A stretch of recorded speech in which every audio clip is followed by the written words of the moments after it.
Genesis G90 5 литр бензин. Бұл лимузин комплектациясы. Genesis G90 long, яғни лимузин. Объемы V8 цилиндрлі 8 сатылы 5 литр бензиннің дауысын қараңыздар.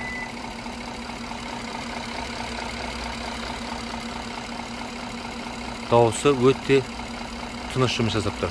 Өте керемет.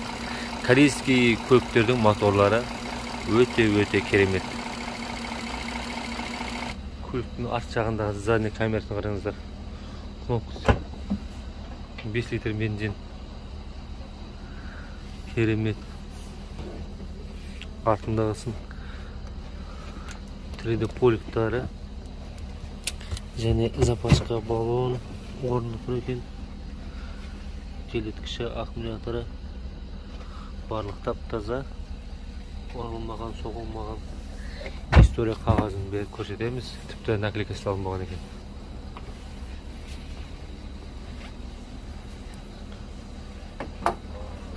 Көліктің кілтінің дизайн өте керемет. Сатындағы чехолы, ішіндегі кілтті қазір көрсетейін. Мінекей.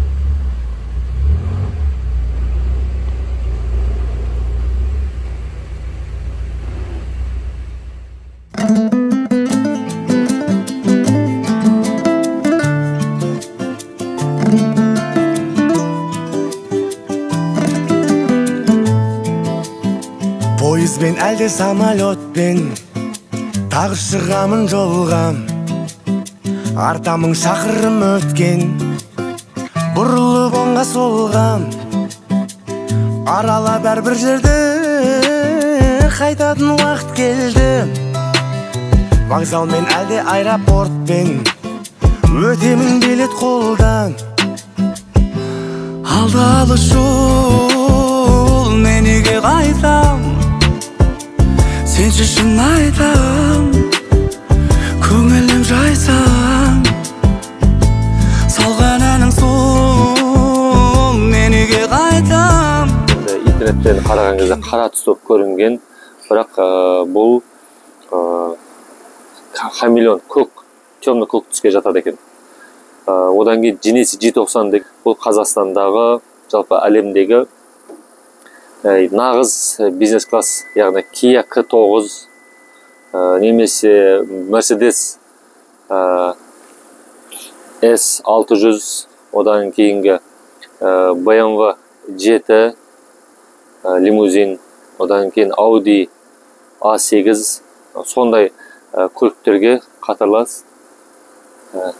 Комплектация жағынан да сондай болып келеді. Бұл көліктер негізі Кореяда жалпы ертеректен бастап шыққан. Ал енді бұл Қазақстаннан тапсырыс келген осындай лимузин, іші кішкене ұзын. Негізі бұл көліктің өзі негізі бір 5 метрден сәл ұзында болып келеді. Бірақ лонг деген бұл одан да сәл ұзындау. Енді бұлар Genesis'терді G80, G70 деген түрлері бар. Бірақ G90 только көбінесе ұзын представитель классқа жатады. Қандай керемет, мінекей алды жақтардың барлықтары. Енді алағасы енді полный обзорды бір түсіре жатамыз. Мынау енді алғашқы көлікке бір шағын шолу, 5 ключевой доступ, 5 литр бензин, 8 сатылы, аттың күші ұмытып керек. Мінекей камера сидениясы, іштері қоңыр екен, керемет сөз жоқ. Бұл көліктің салонының әдемілігі, шыны керек, қаншама көліктер бұндай дизайнға жете алмайды.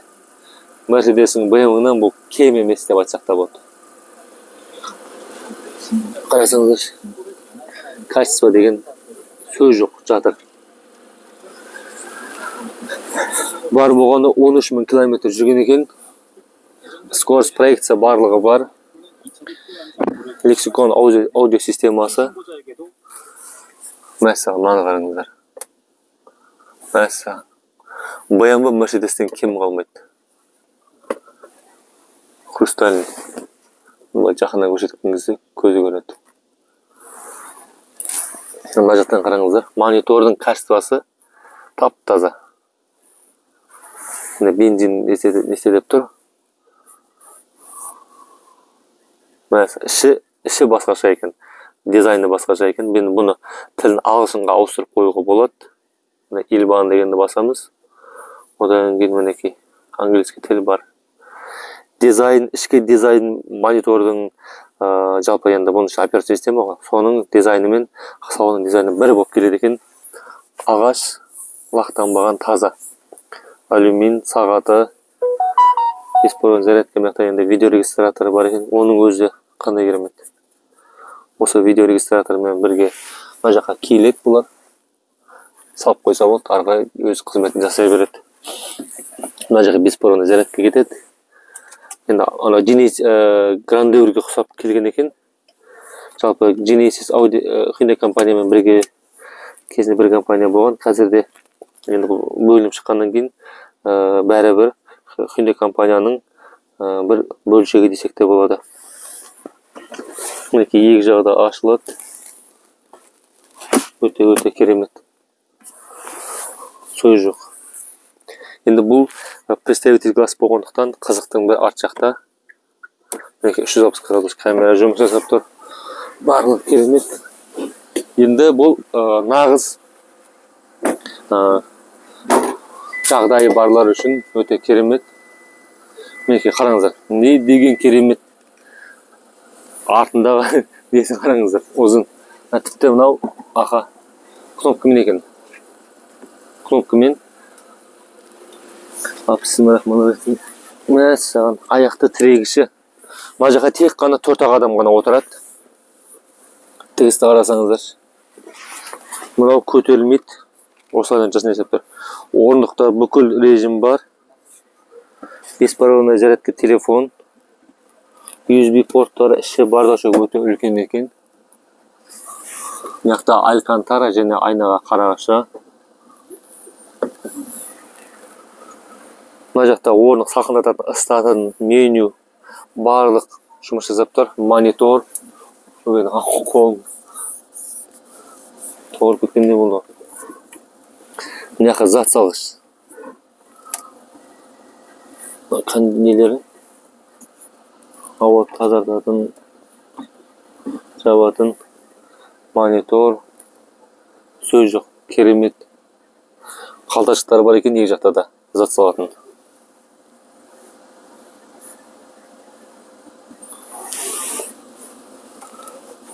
Керемет, сөз жоқ. Мәссаған. Бұл машина ішінде отырғанда ішінерек өзіңді бір Genesis көлік емес, Bentley көлікте отырғандай. Қалташығы, зат салатын.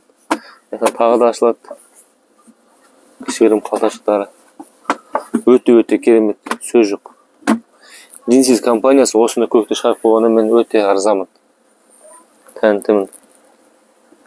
Осылайда отырып та менюді басқара беруге болады. Мінекей мониторды, екі жақтағы мониторды осы батырма арқылы қосып, және бұнда қалай жұмыс жасайды екен? Бұлай. Осы ана джойстикпен жұмыс жасайды екен.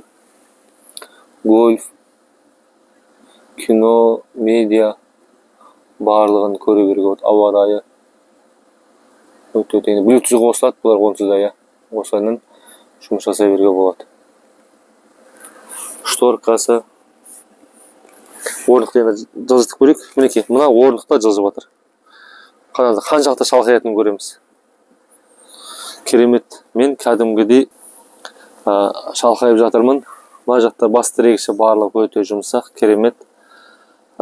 Енді осы көліктің алған иесіне біздің атымыздан массажный көзге несетін онда өзіміз патент етсек деп отырмыз. Өйткені жалпы сол нәрсені біз енді отбасымызға өзімізге алған болатынбыз. Осындай көлікте демалып отырып бір қолданса деген ниеттеміз.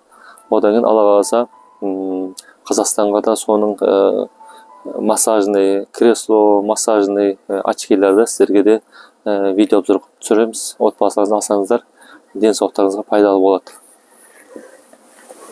Ал енді керемет.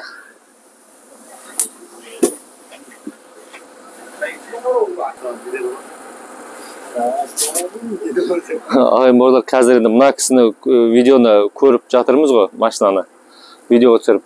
Көліктің мына жерде компанияның иесі айтады, сіздер көлікті аласыңдар ма деп жатыр. Бұл көліктің білесіңдер ма бағасы қанша тұратын дейді. 100 миллион вон тұрады дейді. Соны шамаларың жете ма дейді. Енді Қазақстанда ағаларымыз да осыны көліктерді, бұдан да қымбат көліктерді Германиядан, Америкадан жан-жақтан алып келіп жатыр. Оданша Кореядан арзан осыны көліктерді алғандарыңыз дұрыс деп ойлаймын, ағасы бауырлар.